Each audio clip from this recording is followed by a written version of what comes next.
Hello friends, আজকে আমি মূলোর পরোটা তৈরি করব। তো ওটার জন্য দেখুন, মূলো গ্রেট করে নিয়েছি, বেশ দুটো বড় বড় মূলো নিয়েছিলাম।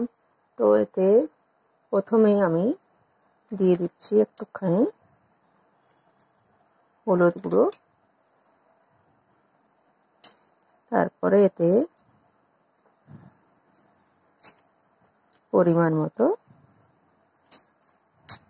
একটু বেশি দিতে হবে কেননা আটা যাবে এতে। তারপরে এতে দিয়ে দিচ্ছি একটু কালো জিরা, এটা বেশ মিক্স করলে বেশ ভালো স্বাদ আসবে।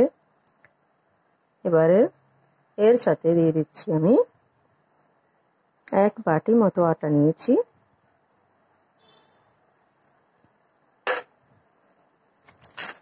তারপরে এতে আর একটা জিনিস দিয়ে দেবো, সেটা হচ্ছে একটু বেসন।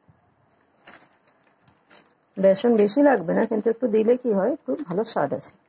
এবারে এটা আগে ভালো করে এর সাথে এরম করে হাত দিয়ে আগে মিক্স করে নেব।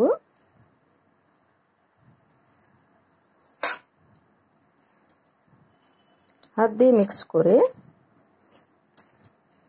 কিছুক্ষণ রেখে দেবো, যতটা জল ছাড়বে, জল ছেড়ে দিক আগে, তারপরে এতে জল দিয়ে দিয়ে এটাকে ধোসার মতো গুলে নেব। এই দেখুন, এখন বাস এর চেয়ে বেশি জল ছাড়বে না। এবারে এতে জল দিয়ে দিয়ে এটাকে ভালো করে মিক্স করবার। এটা দেখতে হবে যে যেমন ধোসার ব্যাটার হয় ওরকম আমাকে তৈরি করতে হবে। তো অল্প অল্প জল দিয়ে দিয়ে এটাকে গলবা। এরম ভাবে ব্যাটারটা তৈরি হবে। এবারে এরকম একটা চাটু নিয়ে নিন, আর হ্যাঁ, তেল টিস্যু পেপার দিয়ে দিলে কি হয়, তেলটা একটু কম লাগে। তো তেল তেলে হবে না অতটা, তো টিস্যু পেপার দিয়ে একটু তেল গুলিয়ে নিলাম। আর হ্যাঁ, সাদা তেলে হচ্ছে এটা। আর এরকম ভাবে 1 হাতা মতো নিয়ে এটাকে একটু স্প্রেড করে নিলাম। এবারে কিছুক্ষণ ছেড়ে দিয়ে 1 পিঠ হয়ে গেলে এটা উল্টে দেবো।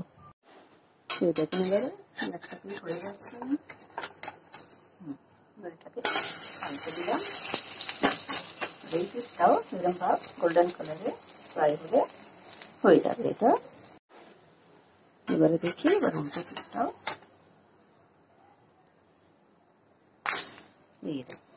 খুব সুন্দরভাবে হয়ে গেছে। তো এরকম করেই আপনারা মূলোর পরোটা এতই ইজিলি আপনারা করতে পারবেন। এরকম করে করে দেখুন, আর ভালো লাগলে লাইক আর কমেন্ট করে আমাকে জানান যে কিরম হয়েছে। এরকম করে বাকিগুলো আমি সব করে নেবো এখন।